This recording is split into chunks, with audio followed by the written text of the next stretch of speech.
All right, thank you so much. My name is Shiju Ade. Thank you for joining me. Myself and a couple of friends. This month we started reading the book of First Samuel. The book has 31 chapters, and this month of May also has 31 days. So what we do is that we read one chapter per day, and then we are accountable to ourselves or to one another.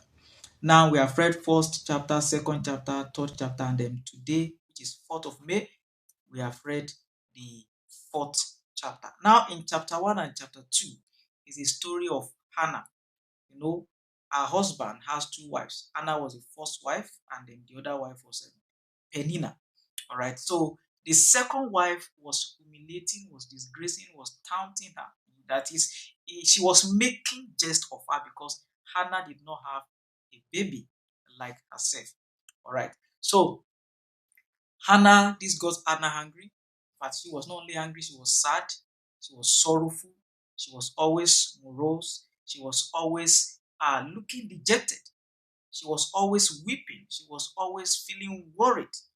But this wouldn't change her situation, all right, until this woman continued to ridicule her. She continued to make jest of her. She continued to do all kinds of humiliation towards her. But thank God, this humiliation was not wasted. It led Anna to the place of prayer. So Anna got inside into a correct prayer. I said, God, if you give me a baby, I'm going to give you this baby. I'm going to loan it. Going to loan him to you. And you know, the Bible said that after a process of time, it happened that Anna conceived, gave birth to a son. All right. So a process of time simply means that this is very instructive and we must get it. That even after you have prayed for certain things, you have requested God to do something for you, you must give room for a period of time, a process of time. Because, you know, Anna conceived and then she had to carry the pregnancy for like 9 months or thereabout. And then before she finally gave birth, that's a process of time. So we must allow patience to have a perfect work. You know, the baby has to develop in the womb.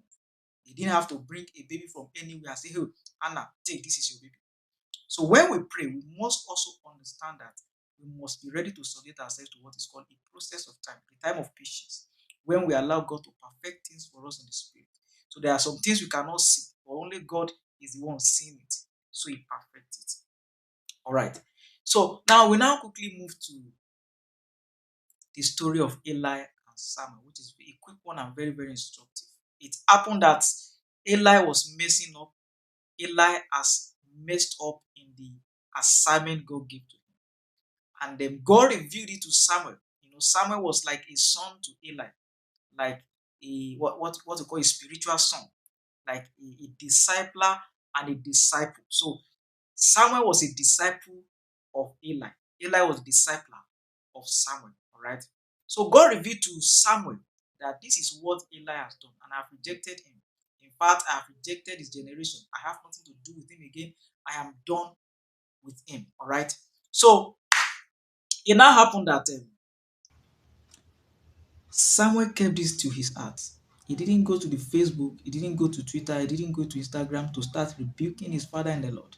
In fact, he couldn't confront his father in the Lord. But it were to be, maybe some of us have even made this mistake in the past, that even felt like, let me call him and tell him what is going on. This is what I've seen. This is what God has told me about you, sir. And then you need to change this, you need to change that. We have not been given that such assignments to do.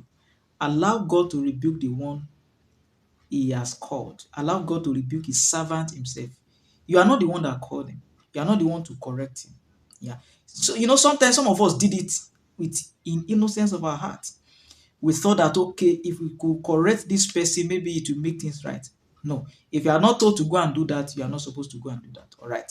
So, Samuel was even he was reluctant to even share it with Eli. Eli had to threaten him, say, if you don't tell me, this is what is going to happen to you. And I say, all right, sir, this is what the Lord told me. And thank God for the maturity of Eli. Some people out of that will begin to hate on Samuel because the Lord has raised Samuel to as the replacement for them. But no, Eli didn't do that. Eli kept it and then he kept nurturing Samuel to grow. So this is both instruction to both this is an instruction to both the disciple and the discipler. As a disciple, don't correct your leader. As a disciple, don't rebuke your elder. All right. And also as a discipler, as a discipler, don't feel threatened. Don't feel insecure when you see that God is already doing certain things in the life of another person. Just do what God has asked you to do and leave the scene. So the reading on the book of 1 Samuel continues, and then we hope to also engage with more insight as the Lord will be availing us. Thank you so much, and God bless you.